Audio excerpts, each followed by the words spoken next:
Welcome to another episode here at the Midnight Founders Podcast. We're so excited to be with you today. This is AJ Rounds from RevRoad and Jake McHarg from CB Vault. Here at the Midnight Founders Podcast, we focus on telling behind-the-scenes stories for what makes a successful entrepreneur. We're excited for another week. Here we go. Welcome to another week here at the Midnight Founders Podcast. We are excited to be here with Bubba Page, the one and only Bubba Page. Well, hello. I love being here. This is great. Good to have you here, Bubba. And for those of you that know him, which is many of our audience, he's been part of many different startups and gone to exits on many of them. And now he's doing mostly venture capital and investor work. But we're going to hear about this journey. So let's get started, Bubba. You got it. So Influence.VC is what I'm doing right now. That's my full-time effort. Other than having 8 children. That's probably good to put that out there. 8 kids, 4 boys, 4 girls. And then I usually At least it's in perfect harmony and balance, right? I know. It's like we meant it. Meant to do it. And then I do get a question of why Bubba. The reality is I was a fat baby and the name stuck. So it's a nickname. Real name is Brant, but I've never, ever gone by that name. I was going to say, I don't think I've seen anything with your real name on it. A 2-year time frame in my adult life where I was like testing it out. No, Bubba it is. So we're friends. If you're listening, watching, call me Bubba. This is so great. Well, Bubba, we're happy to have you. Tell us about Influence. What do you do with that? Okay, so Influence.VC. Essentially, I wanted to combine my history and my careers. I spent, let's say a decade in B2B and technical arena, building a company from 2009 to 2020 and selling it. We reached the Inc. 5000 list 3 years and a few different kind of growth awards. In between there, though, I ended up raising venture capital for another company called Outro.com, and went through the Techstars program in Boulder, Colorado. It's like an accelerator, like Y Combinator, if you've heard of that. Kind of like RevRoad in a way. Yes, not as good, but like RevRoad, and that was a phenomenal experience. But 2 years of blood, sweat, and tears, we had to shut it down. And so we'll talk about that more today because it really was devastating and just it like changed my whole paradigm having a failure. And sometimes you learn more from those than you do from your successes, 100%, right? 100%. And then my wife started blogging in 2011 under the name of funcheaporfree.com. While I was trying to build my business, she was writing about our life and how we were living frugally and having kids and all this stuff. And she did such a good job connecting with her audience that she grew extremely fast. And then she started Instagram and then YouTube. And today she has, if I'm doing my math right, just over 2 million followers across her different platforms. Incredible. Let's give her a shout out. Yeah, shout out to Jordan. Jordan Page on Instagram or Fun Cheap or Free on YouTube. Anyway, so there was a stint after that my business didn't pan out where we were able to, I essentially started helping my wife scale her business. So I joined to just do the business side of it and became really familiar with the influencer world, the creator space. And I saw how it worked from the business standpoint of how businesses would work with creators and how the creators would want to be worked, or the influencers would want to work with the businesses. And so I got to see this from both angles. Well, Influence.VC is essentially a venture capital firm. We're a syndicate today. So when I write a personal check, I go to my network of friends and investors and I say, hey, I'm going to write a check. If any of you want to join me, I only have $1 million or, let's say, available. So first come, first serve. If you're part of my network and you want to invest in this deal with me, come along and let's go for a ride. And then what I do is the value add into that investment is we bring the social media expertise of how to work with influencers and what they want, and potentially bring some of the contacts of my own network of influencers to that deal, whether as investors or as promoters of that product or service. So it's traditionally in the venture capital space, most VCs today don't have any experience with influencers. They don't know how to work with them. They know that it's working. They're seeing it happen, but they don't have that background. So today I get quite a few of the venture capital firms, either locally or where my network is, which is Boulder, San Francisco, kind of this West Coast mostly. They'll invite me to join one of their rounds as a value add investor Does that make sense? Yeah. So Influence.VC, it's not the traditional raising a fund and going and deploying capital. It's a syndication, and then we bring that expertise of working with influencers. I love So how you that was describe longer that. than a 60-second. I'm sorry, but there's some history involved in there. I love that, Bubba. That's really cool, actually. So, yeah, I'm sure that's a very involved space. Working with influencers, contracting with them, helping coordinate, and making sure they're adding value. So, I'm assuming that they see that as a huge value add. It's a win-win. Yeah. Win-win for everybody, honestly, and I love that. I'm a collaborative type of person. You've taken those tests that shows your personality. Includer is my number one, like character trait. So perfect space for you then. So I just want everybody to get along. I want everybody to be able to join in on the fun. And so when I do an investment, I want all of my friends to be welcomed to come and do that investment with me. That's awesome. And when another venture capital firm is doing a deal, or if I'm doing a deal, I want them to join. Today we're not leading any rounds, so we need to have another firm be the first check, and then I can follow along. We're smaller and we don't have as much of a back-end team to do as deep dive of a due diligence process. So we know that by working with some of these other VC firms, they can help us on that front. And then we bring our value. So you can follow on pretty easily then. Yeah. Oh yeah. It's kind of the same approach we took with the CB Vault. We didn't have a ton of experience underwriting that type of a deal. So with our venture debt, we are always following on other investments. So that's awesome. kind of the same approach. And you're still doing it, right? Yeah. Well, we might need to do some deals together. That's awesome. Let's do it. Again, Sounds great. we collaborate. You're an includer. Yeah, I can see it. Inclusive. Are there certain industries that have been slower to adopt the social media influencers into their business strategies? I mean, it's kind of funny. We were just talking earlier about contractors. I think the local contractor space has not done anything as much with influencers at all. There are some that are just absolutely crushing it online. And so when you're talking about home building or construction or plumbing or, it's very rare that you hear about them having a social presence. But there are some influencers who had the capacity and the desire to want to be online and be an influencer. There's one that is just coming to mind I think it's called Awesome Trim Work. And it is so fascinating to watch them as a contractor. They're filming essentially their expertise. They are just so good at doing trim work in these custom homes.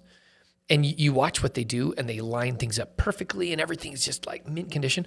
If I wanted to work with anybody, I would go to them because I would believe and trust that they know what they're doing rather than whoever. So there's a lot of industries that haven't taken it. Even look at dental or look at surgeons, and yet there's one here locally named Dr. Chitty, and he does cosmetic surgery, and he's crushed it online. And guess what? He's got a line of like almost a year waiting list for people to get work done. Wow. Because they can believe and trust. So people want to work with people they know, like, and trust, right? We all know that. That's part of our ethos. And being online, and I'm not saying being online is for everyone. I personally prefer more privacy than maybe others that are social influencers, right? My wife, for example, is so good at being on camera and being able to talk to her audience and relate to them and be authentic to them. And for me, most of my camera is outward facing. When I'm posting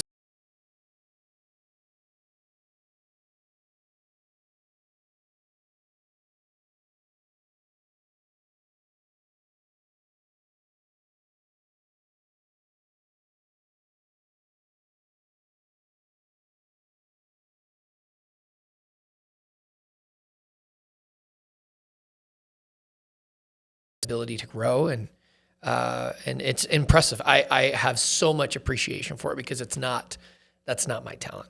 I'm fine to hang out here and talk with you guys and be on camera, no problem. But just me and a camera alone with no one else like talking, she has a skill that I definitely don't have. And a lot of people don't have that. So that's amazing. I just think that if we're looking at the next 10 years, right? I don't know if I can plan my life in more than just 10-year increments. It's even hard to look out 10 years.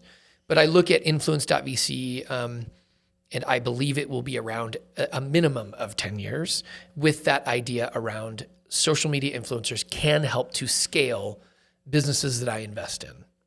And whether they come in as an investor with me, alongside me, or they come in as an affiliate or as a partner to promote the business, I do believe that will be around a minimum of 10 years in some way, shape, or form. Will Instagram evolve to something else, or will Twitter become X or some other letter? Maybe. Will TikTok have some other? Yeah, I think all of that will move and change.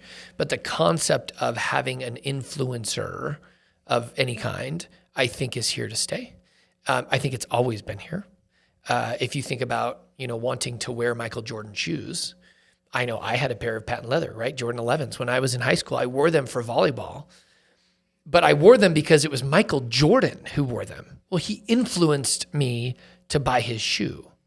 So even back then, there was Bo Knows. Do you guys remember Bo Jackson? Oh, for sure. I know we're of similar demographic here. And if you're too young, Bo Jackson was an incredible athlete. Football, baseball, just crushed it, professional. Well, he has that, picture of him. Do you guys remember this horizontal picture where he's holding the bat, but he's got the football pads? Everybody wanted to be Bo. Yeah. And so guess what shoes I had on in third grade? Bo Jackson cross trainer shoes. He influenced me to buy those shoes, right? And we've always been influenced. Look at the red carpet. Whatever the people are wearing at the red carpet, people are going to go buy whatever that design. So the idea behind influencing is not new. It's been around. It's just evolved with the digital age. We've been influenced by magazines. And before that, we were influenced by TV. And before black and white TV, you were influenced by the speaker that came around or the person on the road preaching or whatever. So I think that concept is here. It will evolve, and I'm sure we can evolve with it. Concept behind investing is it's just one of my passions. I'm an entrepreneur at heart. I've been through the grind of building a business from scratch, bootstrapping one, venture capital with another, and then building profitable businesses with my wife. So I've been able to see multiple elements: high growth, slow decline, all of the elements, hiring, firing, all of those pieces. So when I write a check to an entrepreneur into their company, I feel like I understand them at a deeper level than some of the venture capitalists that have never been an operator. And if you look around town, I love them and I'm going to continue to work with them. Not all of them have had a chance to be an operator. And I want to help to bring that expertise to the table. I was talking to another one the other day who had to he had to fire, to be specific, 2 of his developers. And he was just like stressed and it was so hard. And he was having a really tough week. So he and I hopped on the phone and we talked about it. He's like, man, my other investors don't have this experience. So I really appreciate you, Bubba, for sharing how you went through it and how you handled it and how you got out of it, the funk of going through some of those hard times. Anyway, I love it. So combine entrepreneurship and investing. It's like mind-blowing, stars and sprinkles. Perfect combination. I just am having so much fun. It's exactly what you wanted to do. It's exactly the Venn diagram. Like I'm right there. I love it. I mean, it's not without difficulty. It's still difficult and there's still challenges. And am I testing my confidence and am I testing my skills? Absolutely. When you were a kid, did you think you were going to be an entrepreneur? Never. I didn't even know what that was. So dad's a podiatrist, foot doctor. Brother became an ears, nose, and throat doctor, pediatric ENT. And my brother's a general counsel, like an attorney, lawyer. My brother-in-law who married my sister is a dentist. All of them went the professional route. Professionals, yeah. And so I'm completely the black sheep of the family. Well, you're the business doctor now. I'm the business, you can say that, business doc. And, but it was in college with my very first attempt at a startup. I got invited in by these other guys to do Seat Ability. Pretty clever name. We were doing office chairs. Seat Ability. Okay. And, the short story was we had no idea what we were doing. 4 guys had served their LDS Mormon missions in Taiwan. So they saw these bungee chairs and were like, whoa, let's bring them to the United States. So they did. Then there were 2 of us who served missions, like one in Germany and I was in Brazil. So we couldn't help with the Mandarin side of it. But we did this thing for 2 years and I ended up selling my equity to the other partners. 2 of us sold to the other 4. And I wanted to go get other life experience. Unfortunately, the other 4, 3 years later, had to declare bankruptcy. They weren't able to go through it. But it was right during the 2008-9 era, and they just recession. It was a really, really hard time, right? Yeah. And I feel horrible that they had to go through that experience. I was able to walk away with cash from that exchange, so I sold and was able to walk away. But that experience in college opened my eyes to what an entrepreneur was and what was the potential. And if there are any students out here listening, being a student and an entrepreneur is the absolute primo time to just give it a crack. You're like, go try it, because primo, I love it. It's the best time, I think, to at least try it. If you're 40 like me, you can still try it by all means, but you probably have a mortgage and you probably have kids. You may not have 8 kids, but you probably have kids. And you probably have a job and you probably have a lot of responsibilities. You can still do it. Just if you are a student, you have a lot of free resources at your disposal. And key piece here, students, if you're listening, people want to help students. The second you're no longer a student and you're a professional, nobody really wants to help you anymore. I mean, there are people who will and mentor you, but for the most part, like, you're now selling them something versus getting advice as a student. So I just take advantage of all of the student resources of any of the universities around or schools, and there's a lot that you can do with that. So It's amazing. that's how I got started. It's amazing how many companies are started by students. Yeah. And most of them are probably not going to be the biggest company ever, like mine. It wasn't, but it gave me the guts to be able to take that next step, that next leap of faith. And then I got lucky in 2008. I went through kind of like RevRoad. It was called Junto Partners back in the day. So Greg Warnock, he's a legendary investor here locally. Yeah, Greg's awesome. And Alan Hall, he started a company called MarketStar, sold it up in Ogden. They basically took these 200 applications, narrowed it down to 20 young entrepreneur-minded people, and put us through an 8-week course. And it was once a week in person, and then they give us challenges. I remember, and then at the end they pick 5 as like who they would continue to mentor and potentially fund their business idea.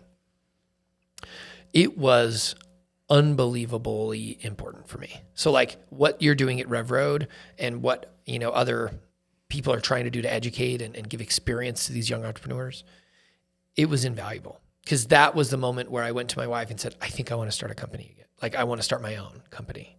So that flipped the switch for you. So the intro was in college, and then I took like a year and a half gap of just working, trying to gain some experience. And then in 2009, started launchleads.com. And still going, by the way. Anyway, that really gave me the guts and the feeling of confidence to just give it a shot. And the reality is it was crappy for like 2 to 3 years, like barely got a pay. First year, no paycheck at all, none. So my wife worked full time, no kids yet. And we had agreed that when we had our first child, that she wanted to be at home. That was her choice. I supported that choice. And that I better be able to take care of our family. Do it or else kind of thing. Right? And I promised, basically, if I can't take care of our family by that point, I'll just quit my thing and I'll go get a job. So talk about a fire that was lit under my seat. And so that was really motivating to be able to say like, okay, I got to figure this out. But for the first year, I took no paycheck. But guess what? My first son, he came in 2010. So I had basically 1 year. And from 2010 and 11, it was like sporadic paychecks, because I had to pay payroll first before I could pay me. So, I'd pay myself after payroll was done if we had money left over. And so those were lean years, hence the blog, fun, cheap, or free, because we were trying to do everything we could, to stretch a dime, stretch a dollar, more like dime. Stretch a penny sometimes. Stretch a penny. But and then just grinded through it. But having mentors was a very key element for me. And I know I get asked this question all the time, like, well, how do I ask you to be a mentor? Or how do I ask anyone to be a mentor? It's a really tough thing to do, because most entrepreneurs who have had some level of financial success or company success, they're going to be crazy busy, right? They're being pulled in a million different directions. So how do you get them to be a mentor? And somebody said this the other day and I loved it, so I'm going to take it. They said, provide value first to that mentor. And the young, entrepreneur is like, what value can I provide? I can't do anything.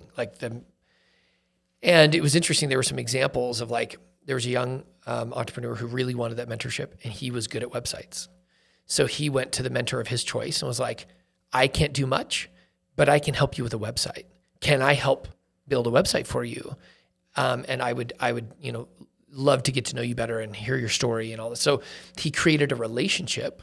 He gave first. So Techstars, the Boulder, anyway, that's a whole nother story we'll go down. It's all about giving first. When you give first, and especially if you give first without necessarily expecting something in return, that's the right way to do it. If you're giving, expecting it to come back, then you can sometimes feel that, and people don't always love it. But this young entrepreneur basically said, hey, let me just help you build websites for your businesses, and I'd love to get to know you better. And that was it. There was no I want you to be my mentor. I want you to teach me. But of course, inevitably, they ended up talking. And of course, he was able to ask questions. And of course, the entrepreneur took him to lunch. And of course, that relationship happened. But he did it by giving first. So you got to be a little bit creative about what can you do to give? What expertise do you have? Or what, can you work hard on something? Do you, maybe you don't have you can't build websites, but maybe social media, or maybe video. Influencers. I love it. Whatever it is, you can provide some kind of value somewhere in order to get to know and build a relationship with that mentor. The nice thing about a mentor versus an investor is that an investor has ulterior motives, right? So when I write a check, I hope that I act as much as a mentor as possible, giving them true, honest feedback without any ulterior motives. But the reality is, if I have $200,000 betting on your company to succeed, and my advice should be to tell you to shut your business down and go pursue something else because that's what's best for you, that's probably not what every investor is going to tell you to do, even though it may be the right thing. So investors, I am one, and so I'm shooting myself here, but there is an ulterior motive because we literally have a financial interest in your business succeeding. You need a return. You need a return. Yeah. The group needs a return. So mentors are usually not who you want to go for to get an investor.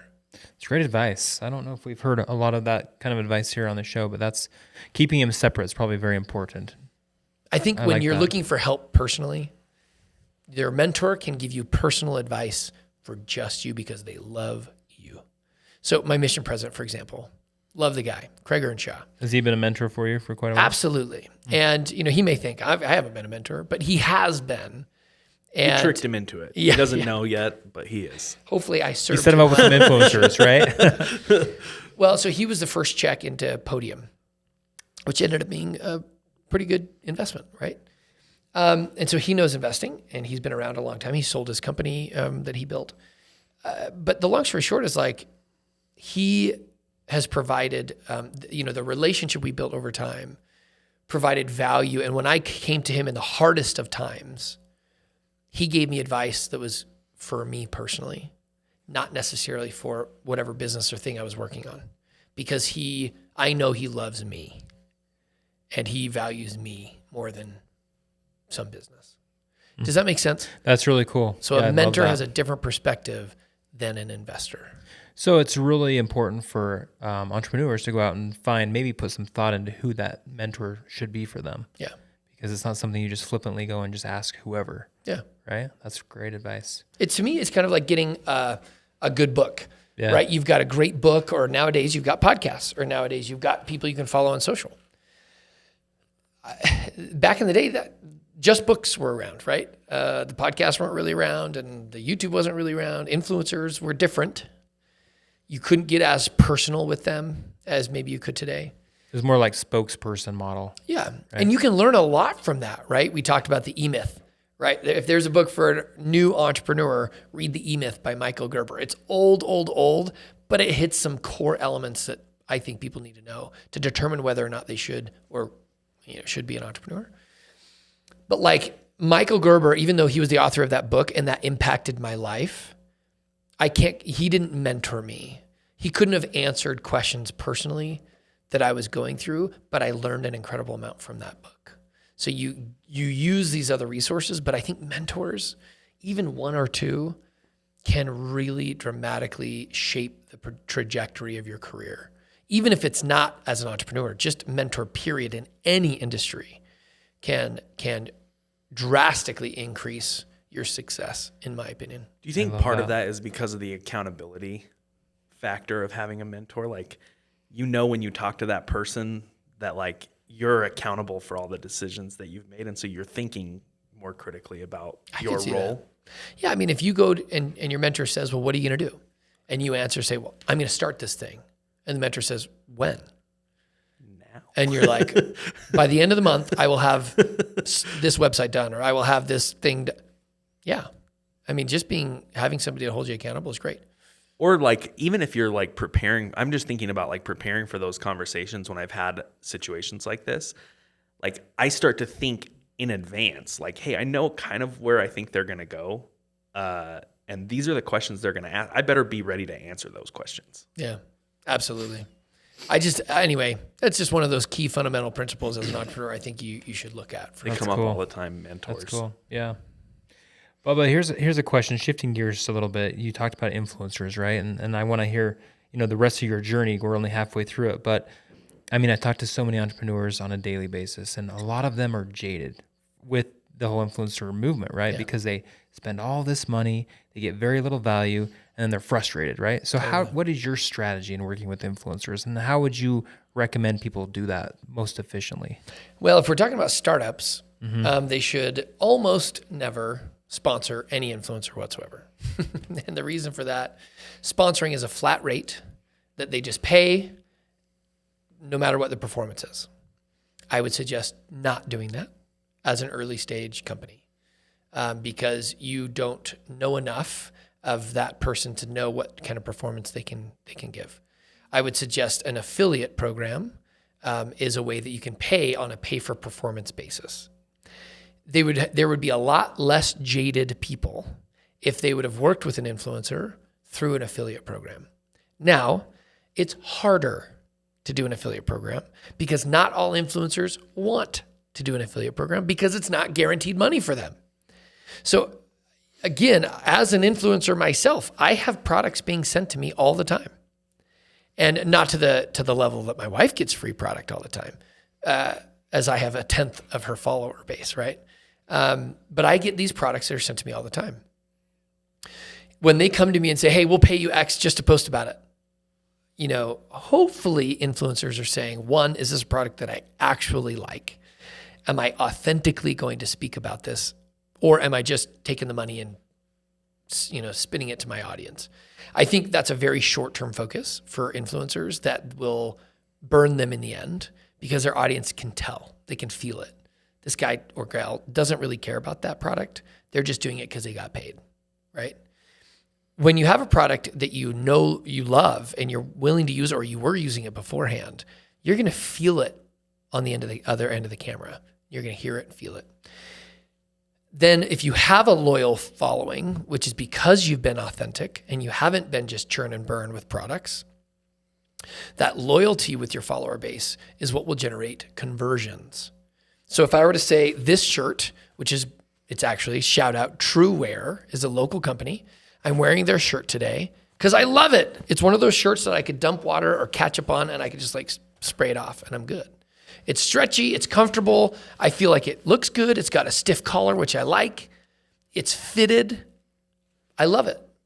So I can authentically say to the camera, I love the shirts that True Wear puts out. There's another company, And Collar. It's very similar in style. These are local guys. I'm giving them a shout out here. Ben Perkins, we had him on the podcast. And I love awesome. it. And I love their product. Their polos are my favorite. They have like the golf looking polos. They, I think, make me look great. And of course I'm going to wear something that makes me look great. You look great, Bubba, by the way. Thank you look great. But I can talk about it authentically. And because I can talk about it authentically, I'm willing to do an affiliate program, which means when I tell my audience, I can get paid a commission if they buy something. The nice thing is I usually give them a discount too.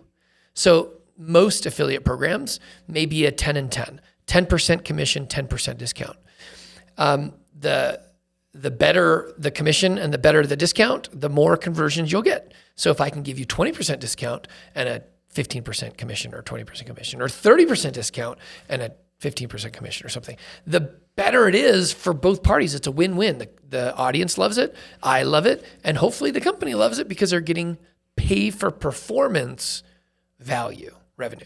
And it would probably be audience members they wouldn't have access to otherwise, or at least it would take a long time. And even if they did have access to them, it still takes us 7 to 10 touches to convert a new customer, right? Yep, very true. So having a social influencer talk about it 1, 2, 5, 10 times, you're going to convert people. There's no question. So anyway, that's a long story. I love it. No, this is fantastic. This is what our audience needs to hear, because there's just a lot of confusion, how to work with them, how to engage them, how to get, how to maximize that exposure with influencers. And there's no real good way to do it. I think it's kind of custom each time, right? I don't know. I think you can set up. So here are some maybe to avoid the custom approach. If you can base Instagram based off of a 2 cent per follower basis, if you were to sponsor them, it would be roughly 2 cents per follower. So my 58,000 people on Instagram, you'd essentially pay just under $1,200 if you were to sponsor a post, a reel, a story, something like that. And that's just a one-time thing. One time. Yeah. But what you're talking more is a campaign. Yeah, you typically do want to work with somebody more than once because of that 7 to 10 touches to convert a customer, right? Exactly. But if somebody were to sponsor, that's where the rates would come in. Now, my wife, who has 550 plus thousand followers, they're going to be paying her almost $12,000 to do that. That's a pretty big chunk. Now, she has 10 times the amount of followers, hence she should probably convert 10 times as many people. So it's okay. That's why if you base it on a rate per follower, that gives you an idea. So if you're thinking of, okay, that's how much I would be paying to sponsor, but as an early stage company, don't sponsor, right? We said don't do that. But think about that as probably the value you're getting in return when they post for you. I like that formula. Yeah. That makes and so if you sense. can think about it that way, so if you, for example, sent me a product, you sent me this mic, and you said, Rode, they said, Bubba, you're going to be on these podcasts. I want you to talk about these Rode mics. They're the best in the market, and I want you to test them. And if you like them, we want you to promote them. And we'll pay you 15% when anyone ever buys a Rode microphone. With your unique code or whatever. And my unique code is Bubba, and it gives you 20% off, right? That's a process. When I do it the first time, I may not have a ton of conversions, because it's the first time I've ever spoken about it. It's something that's new. And so please, entrepreneurs, know when an influencer talks about it the very first time, the conversions will be low because the audience is like, that's a new thing. I've never heard him talk about a microphone before. I wonder if he really believes it. I wonder if that really is the best microphone. But if I talk about it 7 to 10 times, I'm probably going to get conversions. Now, you have to convince me as the influencer that I freaking love this microphone. Because I'm not going to talk about it 7 to 10 times unless I'm a huge fan of this microphone. And that's where, obviously, the quality of the product has to come into play. And if I'm even interested in that product, like I don't have a podcast, I join podcasts all the time. So would I use a Rode microphone? I might. Could I want to start a podcast someday? Maybe. Do I want to record, videos for my social content and have a better microphone? Yeah. So if Rode is listening, send me a microphone. I'll check it out and see if I like it, right?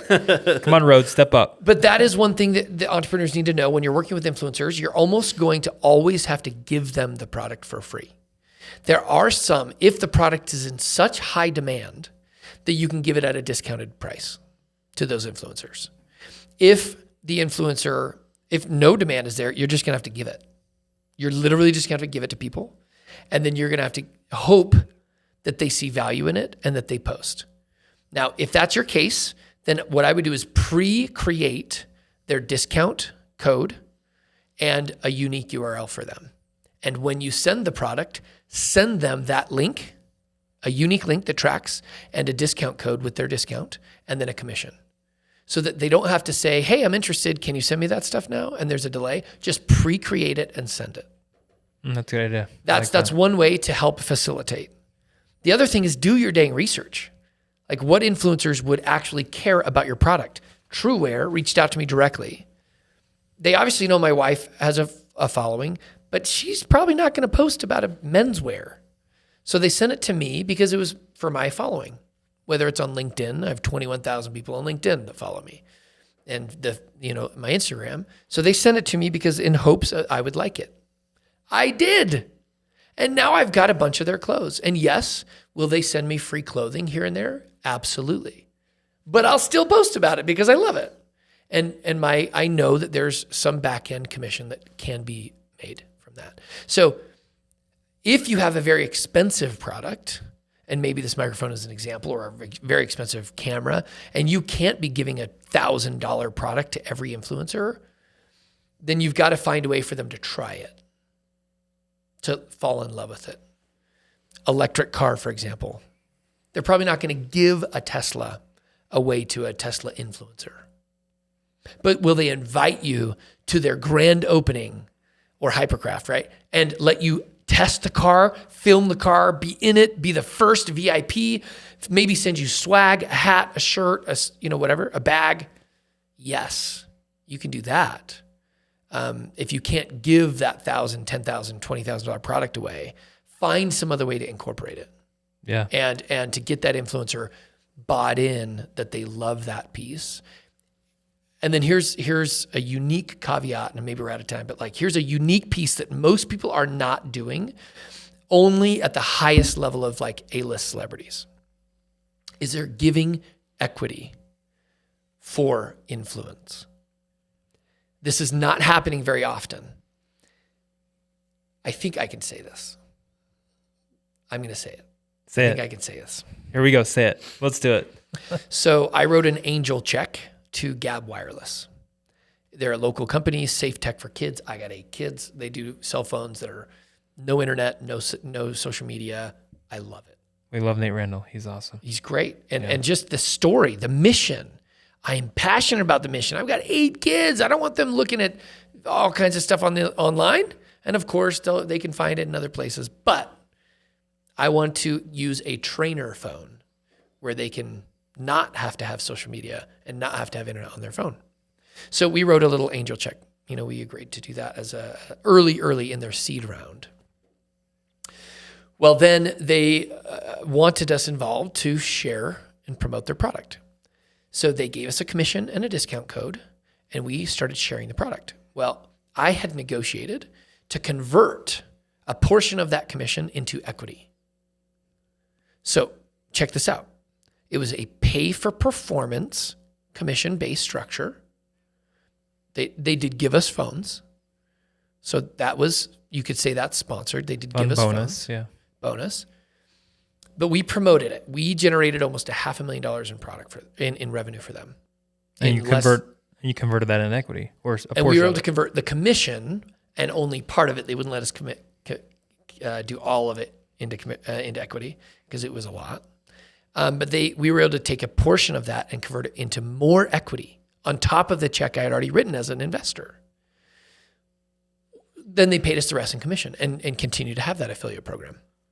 And we continue to promote it because now that I'm an equity owner in this business, I am a lifelong supporter of their product. I love it. And I will continue to talk about it forever because it's such a good product. And I am an investor. I want them to succeed. Well, that value of the business, I'm not going to I don't know the exact number, so I can't share that, but I believe has gone up at least 20 times. So the money I put into it in that early time, I believe, is getting close to a 20 times multiple. That's awesome. Well done. As a diversification, if I would have just taken that money as a commission, sure, I could have turned it into some other investment. But why not? If you're an influencer listening, or businesses, if you're early stage enough, if you're way too far beyond, maybe you could do stock or something, but early stage, think about it. What would you do to generate $500,000 in revenue for your business? Would you give a point to an investor / influencer? Would you give a half a point? Would you give 5 points? Would you give 10? What is that worth to you as an early stage company?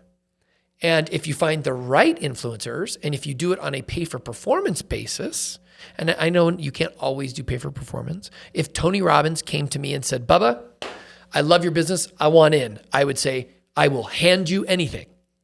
Here is half the company just for you to be a part of it, right? No pay for performance, no nada. I love you. I think you're amazing. And I want you to be a part of this. Here's literally half my company just for getting involved. You know what? That's going to happen sometimes too. If it's somebody at that level, of celebrity status. It's worth it. And really. They could dramatically change your business. A quick story, Deion Sanders is all the rage now, right? He's wearing these glasses, and supposedly people were getting upset that he wasn't taking off his glasses to talk to people. So they were talking about it online, and the news channels were like, why won't Deion take off his glasses to talk to these other adults? Guess what happened to the glass company that he had pre-worked out a deal? They sold $2 million in sunglasses in a weekend. Wow. Just because Deion Sanders was wearing the glasses, and there was a little bit of controversy around him wearing the glasses, and their sales skyrocketed. Power of influencer and the media, right? Absolutely. Together. So you obviously have the A-list celebrity statuses like the Tony Robbins and like the Deion Sanders and like the whatever, right, celebrities. But then you have these macro influencers that are like 500 to a million, type of followers, and you've got more, macro and then nano and all these types of levels of influencers. Can you give a product away to every single person who has 5,000 followers? No, you probably can't, depending on your product.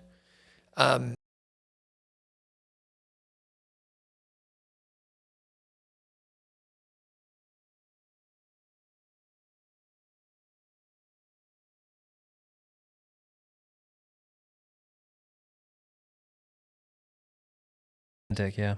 And so they'll have a higher conversion rate than maybe the person who has 1 million. Now, at scale, you're looking at a bigger pie. And even though it's a lower percentage, if you have 1 million followers, it's probably a lot more in total sales than the person with 5,000. Does that make sense? So there's some. Yep. So I'm digging deep with you guys to love it. Share. Hopefully entrepreneurs that are listening, like this gives you a little bit of an idea of how to work with influencers. If you were a company that I had just written a check into, I'd spend 2 to 3 hours with your company doing this and because that's what I do. It's not a service. I don't charge. It's just like, if I'm writing a check as an investor into your company, I want you to succeed. I'm going to come and share my knowledge with you. I'll share my network with you at no additional cost. Like, I'm an investor. We have an aligned incentive. Huge value add, right? So this is, it's a piece of the pie that is obviously ever changing, but hopefully this gives you some baseline fundamentals of how to work with influencers, how to get your mind thinking about it. Don't, obviously, in my opinion, count on influencers being 100% of your sales. Leverage it as a sales channel, but then you better have other channels. But it is an incredible billboard of awareness, and it will convert into actual revenue, but please don't just bank your entire company on influencers alone. There may be some where that is their sole strategy, and I get it, but for the most part, you should have other channels. Maybe it's Amazon, maybe it's another reseller, maybe it's another expert in your field that can think about it. Email campaigns or whatever. Email campaigns, other social posts or content but I do believe it's here to stay. I do believe it's a growing market. I do believe that social influence, as long as it's authentic, will continue to stay. The churn and burn, that's going to continue to decline. And trying to find those people who have an authentic, loyal audience, that's probably the difficulty of most companies and why some people feel burned. Is I just spent 10 grand working with an influencer and I got nothing. And I would say, well, did you do the research? Have you looked at what their other posts have done? Have you talked to any other companies they've worked with before? Did you actually call them and get a reference? Hey, how did they convert? Did they actually convert? Did they not? So before you spend your hard-earned money, do a little bit of research. Like, you would do the same if it was a marketing approach. If you're going to spend money at a trade show, you'd probably do the research. Is this the right trade show? Or is this the right audience? Is it the right location? Is it how much money can we spend? Like, you're going to do the research. Do the same. It's just another channel. And it can be very powerful, but it's just another channel.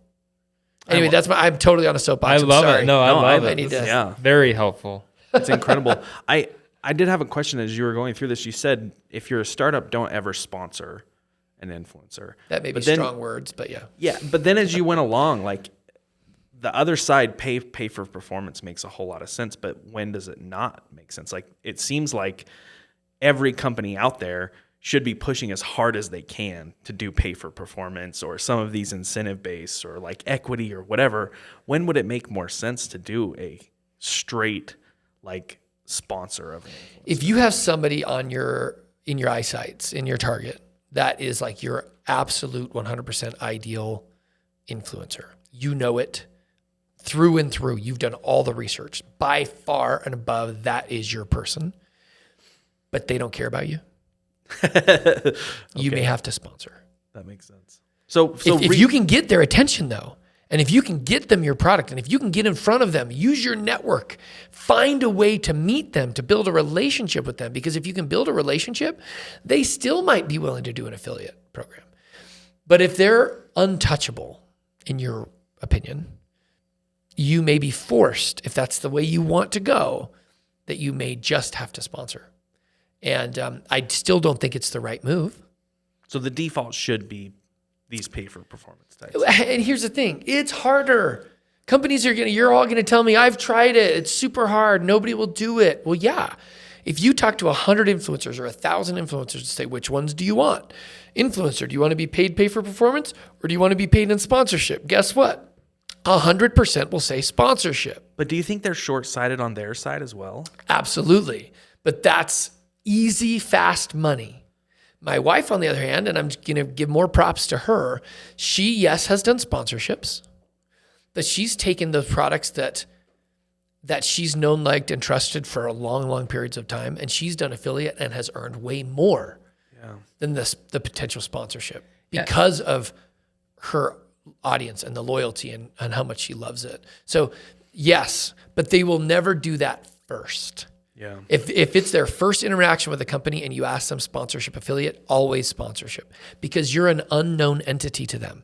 You're an unknown product. Will their audience like it or not? Even if they are bought in and they like it, they don't know. They also don't know if your website can convert.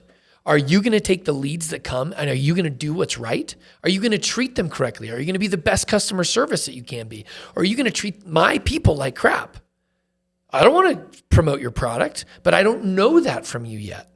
I haven't worked with you before yet. It's true. And if I have any fear or hesitation, I'm not going to promote your product. If I can come to know you as a company and get to, I think Mixers has done a really good job. They're one of the fastest growing companies in Utah. I think one of the fastest across the country. And, Jess Toulson, their CEO, she's taken this unique mindset around influencers as a relationship. Now, her target are moms, and so she has mom influencers. She's a woman, and I think that helps. She's able to relate. They're able to do trips, sleepovers, and parties, and she can connect with them at a level that maybe other CEOs couldn't do. I don't think I could do the same with that targeted demographic because, one, I hate to bring up gender, but I'm a man. And so if I'm gathering all of these women together and we're going to do a party and we're dancing and staying up late and doing all this fun stuff, they may not feel as comfortable with me as they would with somebody like Jess. So she has an advantage. She built a product to her advantage and they're doing phenomenally well with influencers. But does she take care of her influencers? For the most part, I think she does. She's sending out product monthly to those people who convert, to those people who are generating affiliate. She's sending out product to them for free monthly. And then, I got to say this real fast. Yeah. Her top affiliates, she takes on trips. You don't know how motivating that is to some of these influencers. Even though, let's say the total cost of the trip was $5 or $10 grand. Technically, the influencer could probably just pay for that out of pocket. But knowing that it's a free trip is the perceived value is so much greater, they will work above and beyond for that free trip. It doesn't work with every product and it doesn't work with every influencer, but I'm just saying there are ways to get creative to generate almost like a frenzy with these influencers, but she's done such a good job with creating a relationship. And I think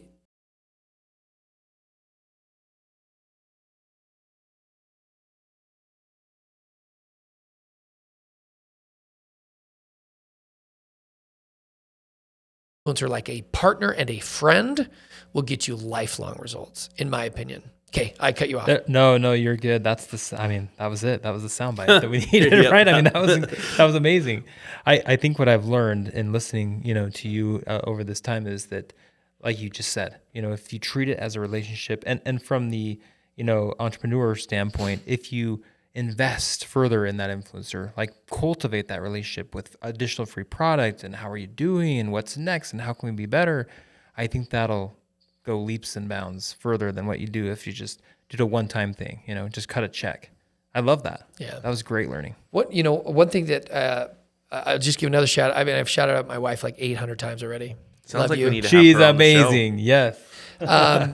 She's done a great job of including her audience in helping her to create her next products. And, influencers have an advantage of doing that. If you have a following, you can ask your audience, do you like this or do you like that? Do you like that logo? Do you like this color? Do you like this one? That most companies don't have that. So right? instant feedback loop. Instant feedback loop. Yeah, I love that. And for the most part, you can get quality data-driven results back. What is it? Steve Jobs that says something like, your customer doesn't know what they want. You have to show them what they want. There's only so many Steve Jobs out there. I think most companies are trying to find out what their customer wants first. Lean startup methodology, go talk to all your customers, find out what they want, then go build it. I think that's the right approach. Yes, there will be another Apple someday, and they will create a product that we've never even heard or thought about. And that's going to be amazing. But I think that's a lot fewer. So try to get that feedback. And if you're a company that could potentially have a social following, you might want to try to create content. And you may want to try to create your own following and create some loyalty in your customer base. Treat it like an email list. Treat it like a text-based list. Treat it like, you know what I mean? Like, we are all told in our marketing classes to build an email list. We're all told to get their cell phones if you can and get them on your text-based, send them discount codes. Social followers essentially are the same. From a marketing mindset perspective, it is a marketing asset that you can connect with. And so that's how I would think about it for some of the companies out there. Not every company needs social followers per se, but. Well, this has been enlightening, and I've had a lot of fun. If there are companies out there that are listening to this and they want to reach out to you to figure out how to kind of get connected and see if you're interested in investing and talking to them more about doing these influencers and incorporating this into their marketing strategies, how do they get in touch with you? LinkedIn is always the easiest. There's not too many Bubba pages on LinkedIn. Did I say LinkedIn? Yeah.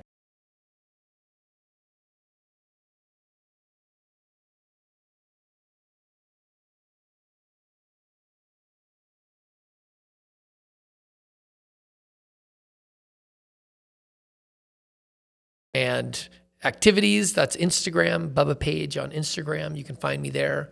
And if it's on a professional side that you're hoping to connect, LinkedIn is the right way to go. And you can go to Influence.VC, check out what we're doing, see if you might be a fit for that. And we'll go. I mean, the reality is I'll probably end up doing in the next 12 months, 10 to 12 investments, period. I may talk to 2,000 companies or more to find 10 to 12 investments. Not to put it as a downer for any of those that are listening, but venture capitalists have to say no most of the time. I will try and provide value to someone who reaches out in some way, shape, or form, whether it's through an introduction or maybe some insight or some advice. But this is the worst part of my job, is having to say no 99.9% of the time. That literally is just the worst. I hate that part. But it's that's part of the gig, and hopefully I can create a relationship with them so that further down the road, maybe it does become an opportunity, or maybe their next business becomes an opportunity. And I'm all in it, and including, coming back to it, including everybody the best way I can, helping however I can, giving back because I know I've received a ton and hopefully I can give back too. Great. Bubba, this has been fun. Thanks for joining us here on the Midnight Founders podcast. Loved it, guys. We'll keep watching what you're doing and watching the success rise. Hey, thanks, guys. Take care. See ya. The Midnight Founders podcast is a podcast about entrepreneurship that is hosted by CB Vault and Rev Road. CB Vault is the entrepreneur arm of Central Bank. And Rev Road is a venture services firm where companies come to grow. Thanks for listening to us. You can find us on Apple Podcasts and Spotify, wherever you listen to your podcasts. This is AJ and Jake signing out.